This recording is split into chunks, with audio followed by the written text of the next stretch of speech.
नाज़रीन अस्सलाम वालेकुम रहमतुल्लाहि व बरकातुहू। नाज़रीन, हम आपको बता दें, आज इस अजीम शख्सियत की हम आपसे मुलाकात करवाने जा रहे हैं।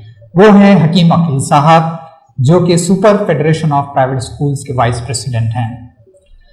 हकीम अकील साहब के साथ आज जो हमारी गुफ्तगू होने वाली है वो नई तालीमी पॉलिसी को लेकर है।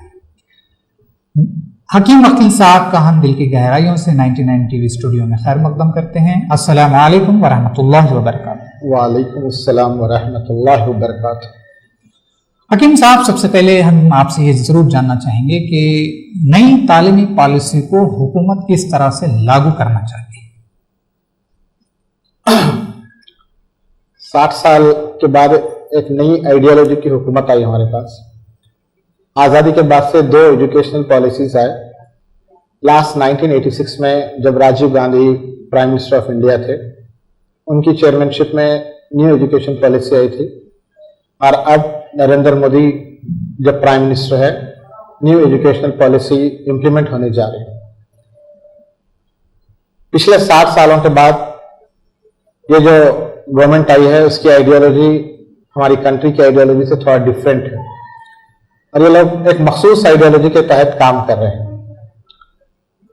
जिसकी वजह से ये जो न्यू एजुकेशन पॉलिसी बनने जा रही है या बन चुकी है और जिसका इम्प्लीमेंटेशन होने जा रहा है, उसमें इस बात का डर है कि सैफ्रनाइजेशन कहीं ज्यादा ना हो जाए, यानी जाफरानी रंग पॉलिसी पे ना चढ़ जाए। अगर अब मौजूदा हुकूमत 2 पहलुओं पे काम कर रही है, 2 लोगों के मफादात की तकमील में मसरूफ है। एक तरफ सरमायादार है और दूसरी तरफ जो है जाफरानी पार्टी है। अगर सरमायादारों के जज्बात को मलहूज रखते हुए अगर एजुकेशन पॉलिसी बन रही है, तो बाकी 90% अवाम इसका जो है नुकसान बर्दाश्त करना पड़ेगा।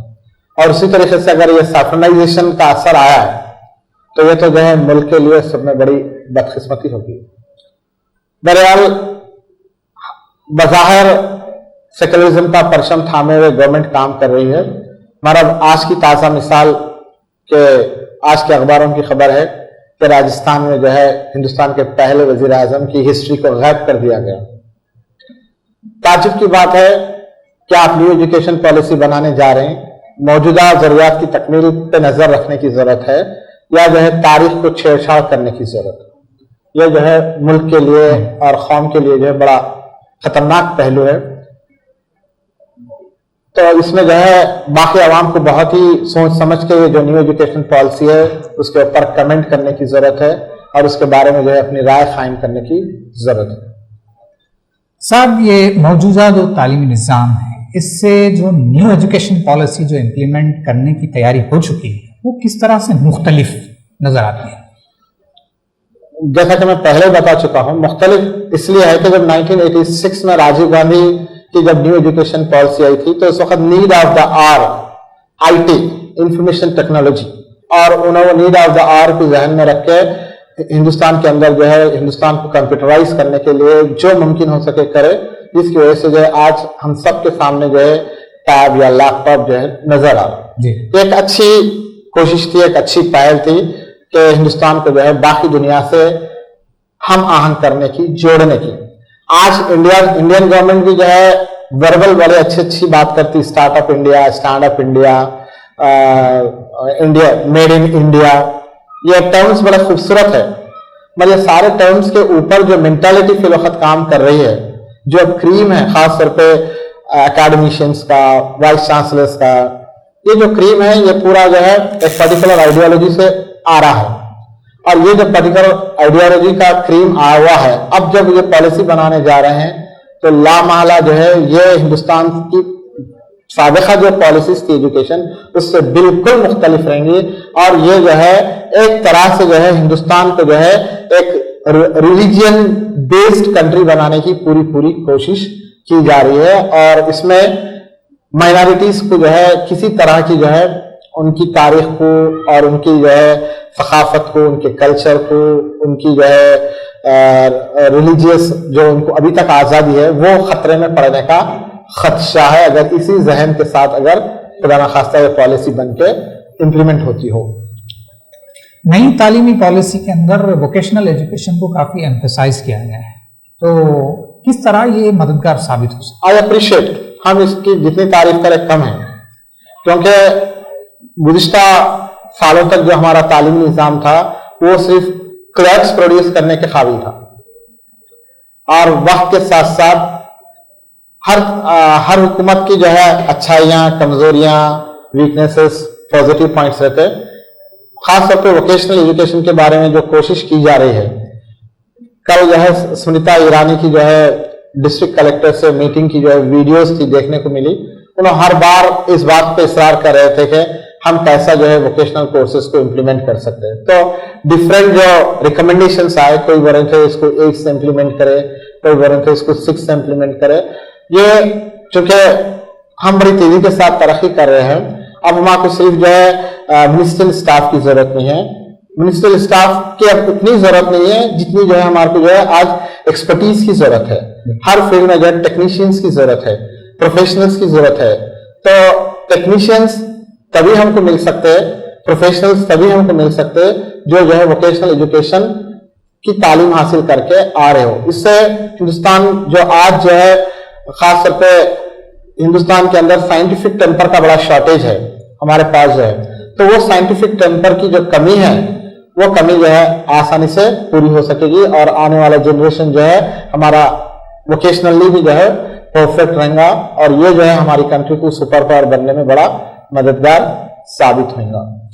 स्किल्स बेस्ड ट्रेनिंग को किस तरह से रोबे अमल लाया जा सकता है? स्किल बेस्ड ट्रेनिंग को अभी तक हम जो अप टू 10th जो बच्चों को एजुकेशन दे रहे हैं उसमें हम उनको अभी तक उनके स्किल्स को टैप करने के बारे में कोई कोशिश नहीं करा।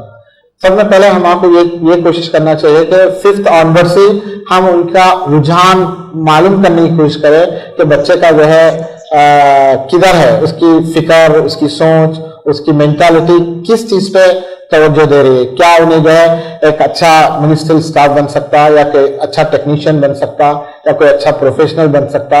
अगर हम वहीं इसको जज कर ले और वहीं से जज करके ये बहुत सारे सब्जेक्ट जो इंग्लिश भी पढ़ा रहे हैं, साइंस भी पढ़ा रहे हैं, सोशल भी पढ़ा रहे हैं, मैथ्स भी पढ़ा रहे हैं, ठीक है, इट्स ओके, मगर इसके साथ साथ उसका जो पसंदीदा सब्जेक्ट है, उन्हें जो चीज में परफेक्शन हासिल करना चाह रहा है, साथ में अगर हम उसको भी अटैच कर दें तो ये जो है बच्चे के लिए आसानी का सबब बनेगा।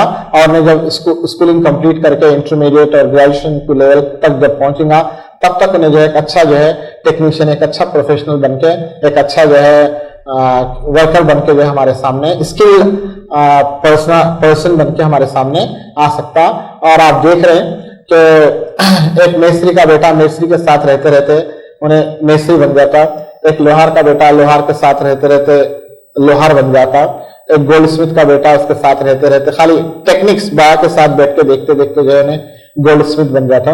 तो अब हमारे को जरूरत है कि ये जो पेशा खानदानों से चले आ रहा है, खानदानों से निकाल के उसको आम लोगों तक उसको लाने की कोशिश करें। और इसके वास्ते जो है हम लोअर लेवल से अगर हम काम करना शुरू करें, लोअर क्लासेस में से जैसा 6th 7th में से अगर हम इसके ऊपर काम करें तो इसका फायदा जो है हमको इमीडिएट मिल सकता, और बच्चे के अंदर इंप्रूवमेंट तेजी के साथ आ सकता, और मैं जल्दी जो है एक स्किल लेबर की शक्ल में, एक स्किल पर्सनालिटी की शक्ल में हमारे सामने नमूदार हो सकता। आपको क्या लगता है information and communication technology based learning जो है वो क्या बेहतरीन रोल अदा कर सकती है हमारे तालीमी निज़ाम में? इंफॉर्मेशन और कम्युनिकेशन बेस्ड लर्निंग सिर्फ सपोर्ट कर सकती, डेटा कलेक्ट करने में, इंफॉर्मेशन गैदर करने में, आपको data on a click of a button मिल जाने में ये सपोर्ट कर सकती बस। मगर ये जो है एक स्टूडेंट को एक अच्छा और मैच्योर, एक परफेक्ट स्टूडेंट बनाने में उसका पूरा रोल नहीं हो सकता। इसका पूरा ही जिम्मेदारी तो जो है वहां पे जो पर्सन लाइफ बच्चे के साथ इंटरेक्शन करते रहेगा उसका बहुत बड़ा रोल रहेगा, टीचर का, प्रोफेसर का, लेक्चरर का या इंस्ट्रक्टर का।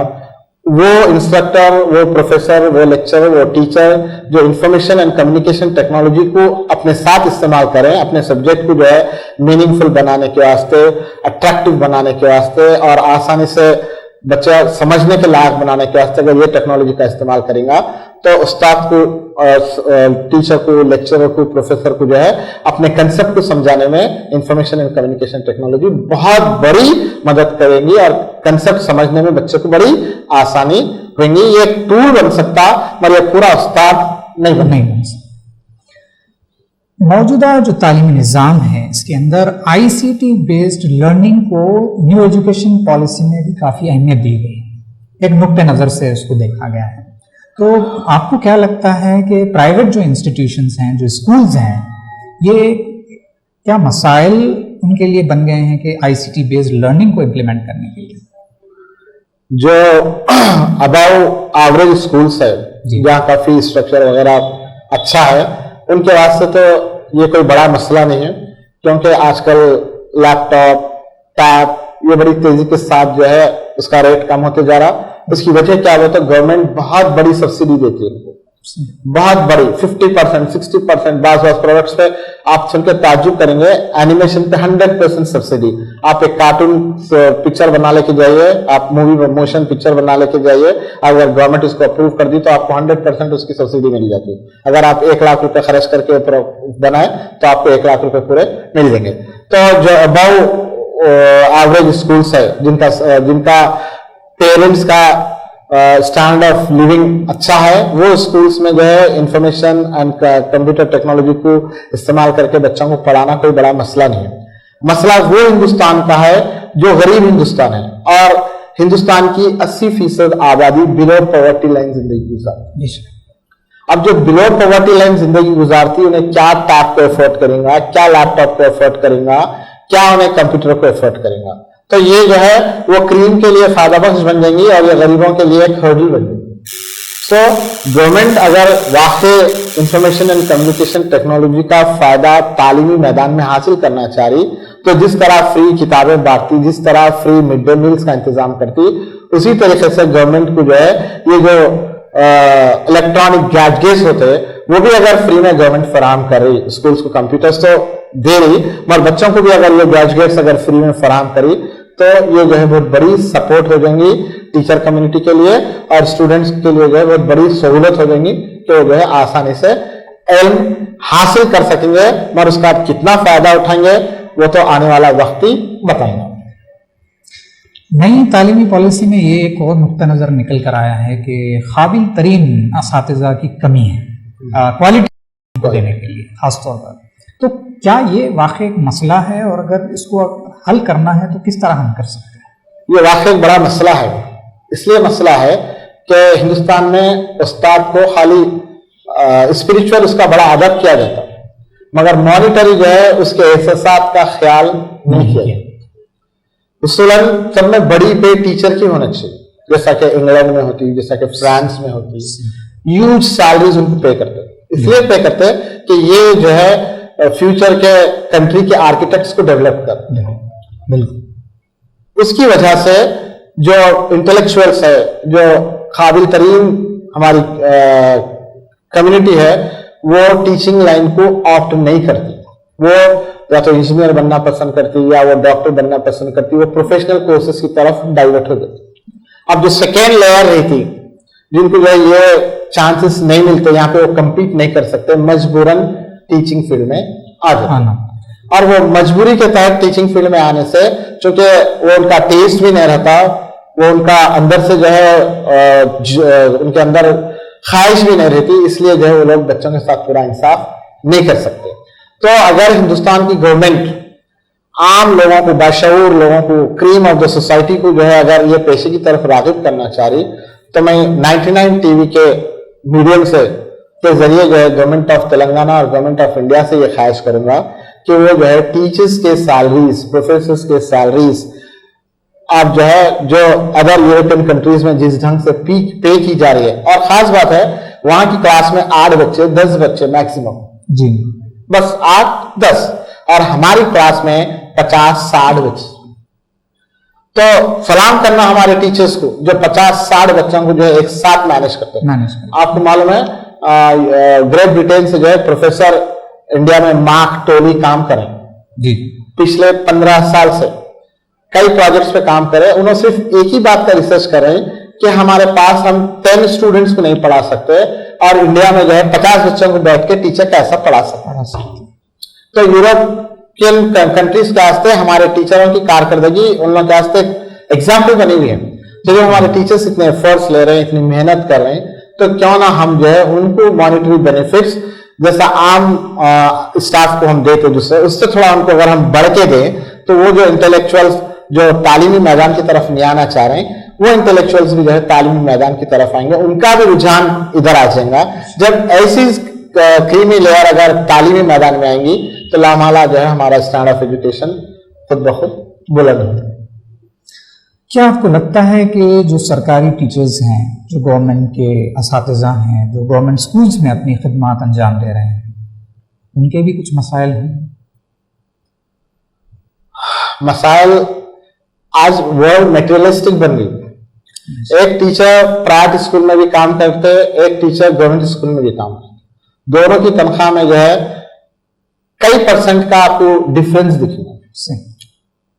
कई टाइम्स आपको डिफरेंस मिलेगा, 10 गुना 15 गुना बढ़ के गवर्नमेंट टीचर की तनख्वाह है और एक प्राइवेट टीचर के मुकाबले में। मगर इसके बावजूद गवर्नमेंट टीचर के अगर कुछ मसाइल है तो वो अपनी जगह है। जैसा कि मैं अभी अपनी गुफ्तगू में बोला कि बस उन लोगों को जो है स्टेटस, उनके साथ एक ऑफिसर जो है एक आदमी ऑफिस ज्वाइन कर रहा, उन्हें तरक्की करते करते जो है एडी डायरेक्टर के पोस्ट पे आ जा रहा, और एक टीचर बड़ी मुश्किल से तरक्की करते करते एसए तक पहुंच गई। उन्होंने डायरेक्टर बन गया तो उसकी पे स्केल में बड़ा इजाफा हो जाता, और ये एसए की पे स्केल में कोई बड़ा इजाफा नहीं होता। उधर डेसिग्नेशन भी बढ़ जाता, तनख्वाह भी बढ़ जाती, इधर डेसिग्नेशन भी नहीं बढ़ता, उधर तनख्वाह भी नहीं बढ़ती। इससे उन लोगों के अंदर इंफीरियरिटी कॉम्प्लेक्स क्रिएट होता है। तो गवर्नमेंट जो है सीनियरिटी के हिसाब से तनख्वाह बढ़ा रही, एसजीटी से एसए तक ला रही।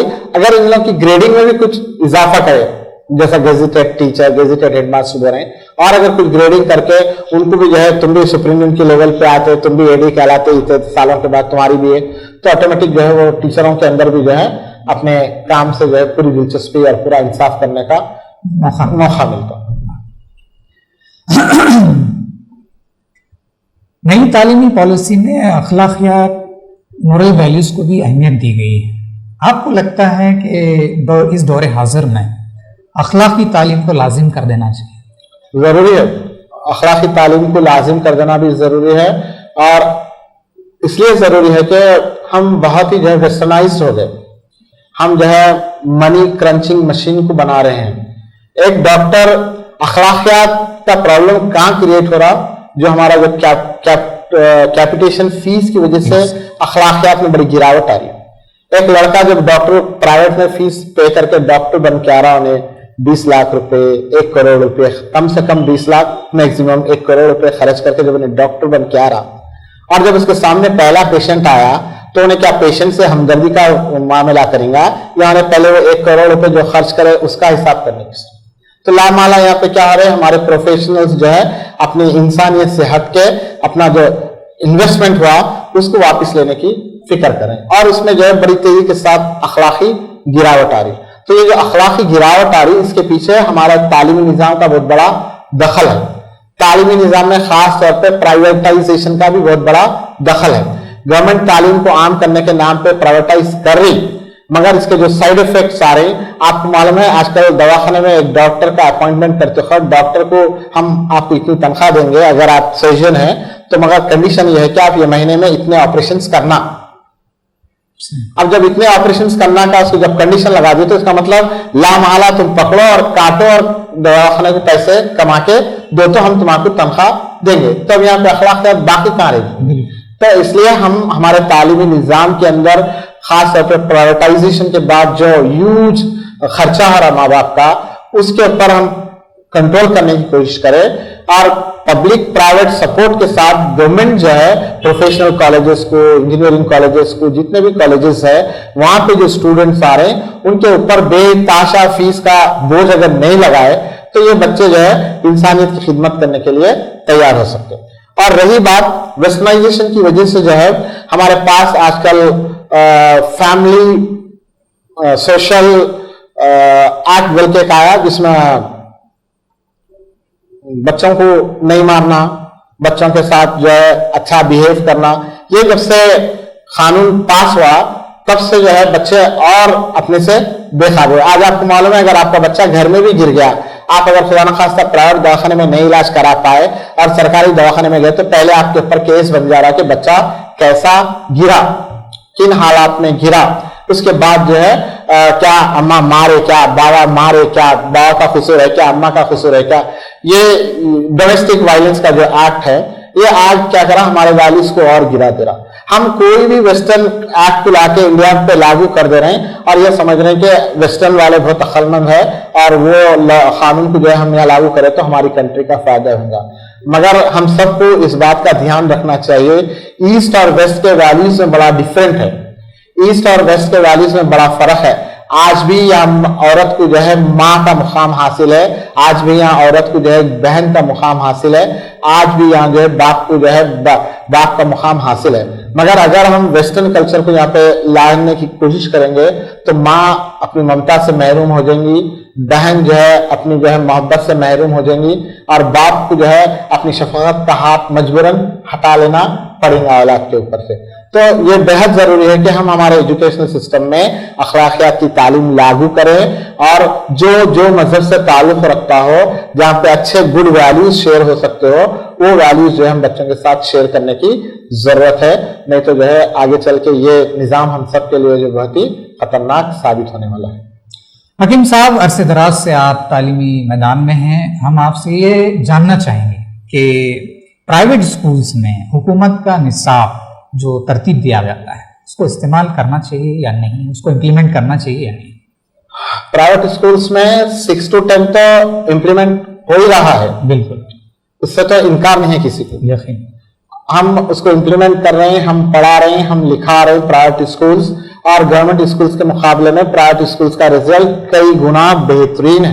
यकीन 6 to 10 तो हम इम्प्लीमेंट करें, 1 to 5 भी हम इम्प्लीमेंट कर सकते, मगर प्रॉब्लम गवर्नमेंट की सप्लाई का रहता हमेशा कि गवर्नमेंट के पास से बुक्स टाइम पे छपते नहीं, बुक्स टाइम पे स्कूल्स को मिलते नहीं और स्कूल जो है उसको इम्प्लीमेंट करना चाह के भी नहीं कर सकते।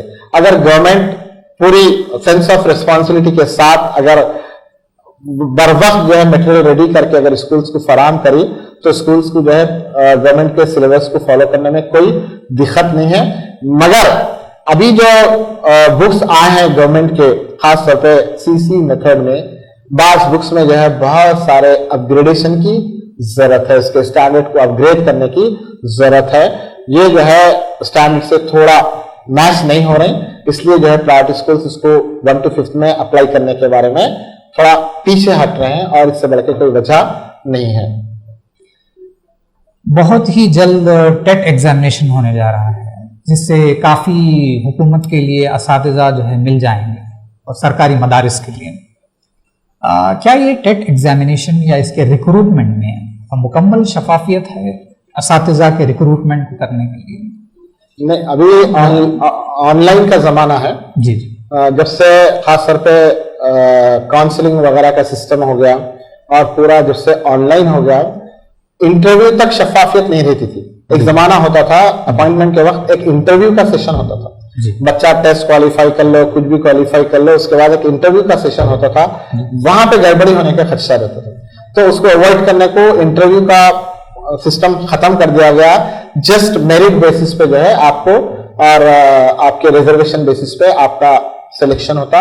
इसमें मैं नहीं समझता कि कहीं कोई बड़ी धांधली होने का खदशा है या हो रही है। जब से ऑनलाइन हो गया है, ऑनलाइन से पहले के जमाने में और इंटरव्यूज के जमाने के बारे में बात अब करना मुनासिब नहीं। क्या आपको लगता है हकीम साहब कि जो बच्चे हमारे पास रेगुलर मदरसों में यानी इंस्टीट्यूशंस में आके तालीम हासिल करते हैं, उनको किताबों की तालीम के अलावा एजुकेशनल ट्रिप्स या जो है फील्ड ट्रिप्स कराए जाएं, ताकि वो जो साइंस एंड टेक्नोलॉजी है या फिर और भी दीगर जो है मालूमात के जो स्पॉट्स हैं, जो जगह हैं, उनको वो फराहम करना चाहिए। बेहद जरूरी है, इस बारे में बेहद जरूरी है। और असल में पूरी दुनिया खुली किताब है, यकीनन देखने वाले की नजर चाहिए कि आप अपने जब सुबह उठ रहे, आप किचन में जा रहे हैं, वहां से आपकी फिजिकल साइंस केमिस्ट्री शुरू हो जाए, वहीं पे आपको फिजिक्स और केमिस्ट्री पढ़ने का मौका मिल रहा। दूध में जो है पत्ती डाले, शक्कर डाले, दूध अलग था, पत्ती अलग थी, शक्कर अलग थी, तो उन लोगों की एक अलग शक्ल थी, अलग पहचान थी। मतलब ये तीनों मिक्स हुए, बॉइल हुए तो टी बन गई। साइंस। उसी तरीके से फिजिकल साइंस, आप जो है चूल्हे में गए, गैस खोले तो कुछ तो समझ में नहीं आया, खाली एक बैड स्मेल महसूस हुई। मगर जब उसको आप जलाए, उसमें से आग निकली, तो उसकी फिजिक्स आपको दिखने को लगी कि ये आग का शेप है, ये कलर है।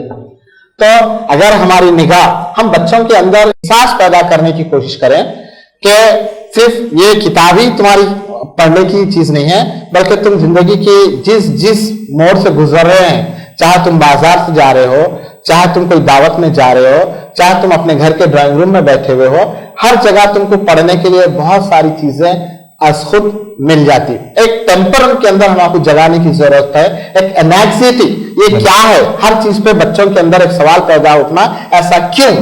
जब ऐसा क्यों का अगर सवाल पैदा हो गया तो ऑटोमेटिक वो सवालों का जवाब उसको मिलना शुरू हो जाता। रही फील्ड ट्रिप की बात और कंपनीज को ले जाने की बात, ये बहुत जरूरी है, हैंड्स ऑन एक्सपीरियंस मिलता। अगर हम उसको फील्ड ट्रिप को ले जाएंगे, फील्ड ट्रिप पे जब पहुंचेंगे, उन्हें वहां पे डिफरेंट ट्रीज को देखेंगे, डिफरेंट जो है लाइवलीहुड्स को देखेंगे। जो झाड़, आज तो जो है हमको आसपास दूर दूर तक कोई पौधा, कोई झाड़, कोई फल, कोई फूल देखने का मौका नहीं मिल रहा। वहां जाएंगे तो उन्हें आम को असली हालत में देखेंगे, पत्तों को देखेंगे, फूलों को देखेंगे। बैलबंडी, हमारे जमाने में बहुत बैलबंडियां देखने को मिलते थे। अब आज अगर बैलबंडी देखना है तो हमारे बच्चों को पार्क को ले आके बताना पड़ता, वहां पे भी बैलबंडी चल रही, तो भी उसके अंदर भी टायरा लगा दिए गए, लकड़ी के टायरा भी खत्म हो गए। तो ये जो नेचर से इसको इंटरैक्ट करना है, वो फील्ड ट्रिप्स के जरिए उन्हें नेचर से इंटरैक्ट हो सकता। और नेचर भी बहुत बड़ा जो उस्ताद है, नेचर खुद भी एक बहुत बड़ा उस्ताद है, बशर्ते के जो है बच्चे के अंदर हम ये पैदा कर देना, क्यूरियोसिटी पैदा कर देना कौन सी भी चीज के बारे में। एक दिन जिस दिन उसके अंदर क्यूरियोसिटी पैदा हो गई तो समझो ने हर चीज से इल्म हासिल करना शुरू कर दिया। इससे पहले कि हमारी गुफ्तगू खत्म हो, हम आपसे आखिरी सवाल ये करना चाहेंगे, आपकी हुकूमत को क्या तजावीज़ हैं नई तालीमी पॉलिसी को लेकर? नई तालीमी पॉलिसी में हुकूमत से हमारी ख्वाहिश ये है कि हर बच्चे को मदर टंग पढ़ने के लिए उस पर कंपल्शन कर दे। अब खास तौर पर जैसा हैदराबाद है, हैदराबाद के इंग्लिश मीडियम स्कूल्स है, मुसलमान बच्चे हिंदी, तेलुगु और इंग्लिश पर, मगर पेरेंट्स को यह बात जहन में रख लेना चाहिए, उस्तादों को यह बात जहन में रख लेना चाहिए, जब तक कोई बच्चा अपनी मदर टंग में परफेक्ट नहीं होता, उन्हें कोई और लैंग्वेज सीख नहीं सकता और कोई कंसेप्ट समझ नहीं सकता। तो हम जहां 3 लैंग्वेज फॉर्मूला फॉलो कर रहे हैं, वहां पे मदर टंग का कंपल्शन कर दे। तुम अगर तेलंगाना में पैदा हुए, तुम्हारी मदर टंग तेलुगु है तो तुम फर्स्ट लैंग्वेज तेलुगु ले। तुम अगर महाराष्ट्र में पैदा हुए, तुम्हारी मदर टंग मराठी है तो तुम फर्स्ट लैंग्वेज मराठी ले। इससे क्या होगा, तुम्हारी मदर टंग इंप्रूव हो जाएंगी, तो फिर तुम्हारे इंग्लिश समझ में आएंगी आसानी से, और फिर आसानी से कंसेप्ट समझ में आएंगे। आप देखेंगे यूरोपियन कंट्रीज में, खासतौर पर चाइना में, जापान में, कहीं भी जाएंगे आप, चाइना में चाइनीज में पढ़ा लेते बच्चों को, जापान वाले जापानीज में पढ़ा लेते, यूरोप के तकरीबन कंट्रीज अपने बच्चों को अपनी मदर टंग में पढ़ाते, जिसकी वजह से जो है आज वो लोग जो है तरक्की की जो है मंजिलों को बड़ी आसानी के साथ छू रहे हैं। और हम हिंदुस्तान इतना ह्यूज मैन पावर है, मगर मीडियम के चक्कर में कुछ ऐसा फंस गया, लैंग्वेज के चक्कर में कुछ ऐसा फंस गया कि हमारे बच्चे कंसेप्ट समझने में पीछे हो जा रहे हैं और बाकी दुनिया से कंपीट नहीं कर सक रहे। तो ये मेरा पहला सजेशन ये है कि हमारे बच्चों को जो है वो कहीं पैदा हो रहा है हिंदुस्तान के कोई कोने में, उन्हें कोई भी मीडियम ऑफ इंस्ट्रक्शन में पढ़ा हो, मगर उसके साथ उसको ये कंपल्शन कर देना चाहिए कि वो मदर टंग जरूर सीखें, पहली बात। और दूसरी बात जो है, हमारा जो एजुकेशन सिस्टम है उसकी को जो है हम इकोनॉमिकली इसको कनेक्ट करने की कोशिश करें। हम देख रहे हैं आज 47 इयर्स का हमें करीब जो बच्चे जो है कारीगर के घर में पैदा हुए या कोई जो है कोई और घर में पैदा हुए, आज उनके बच्चे जो है अपने फन में कुछ इतने माहिर हो गए कि आज माश एतबार से काफी मुस्तकम है। मगर दूसरी जानिब जो बच्चे ग्रेजुएट्स है, इंजीनियर्स है, टीचर्स है, प्रोफेशनल्स है, पर अभी तक उनके पास माशी इस्तेकाम नहीं है।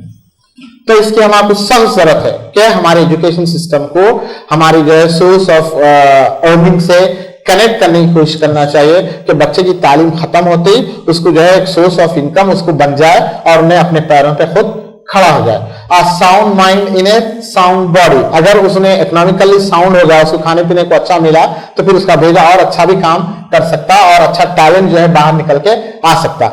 आप देख रहे हैं यूपी में परसों प्यून के पोस्ट के लिए एप्लीकेशंस मंगाए तो उसमें 250 पीएचडीज अपने एप्लीकेशन।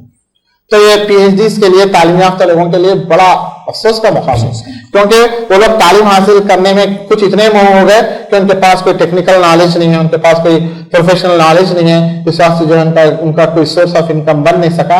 आज वो मजबूरन जो है एक प्यून की नौकरी करने के लिए मजबूर खड़े हैं।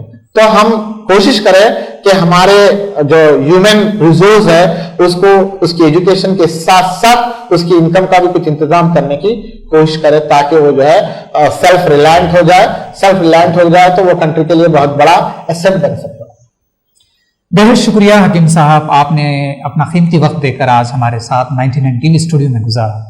नाजरीन, ये थे एम ए हकीम अकील साहब, जो कि vice president super federation of private schools हैं और correspondent Holi town high school है, जो आज दिलचस्प मालूमात न्यू एजुकेशन पॉलिसी को लेकर अपनी तजावीज हुकूमत को देकर हमको बता रहे थे।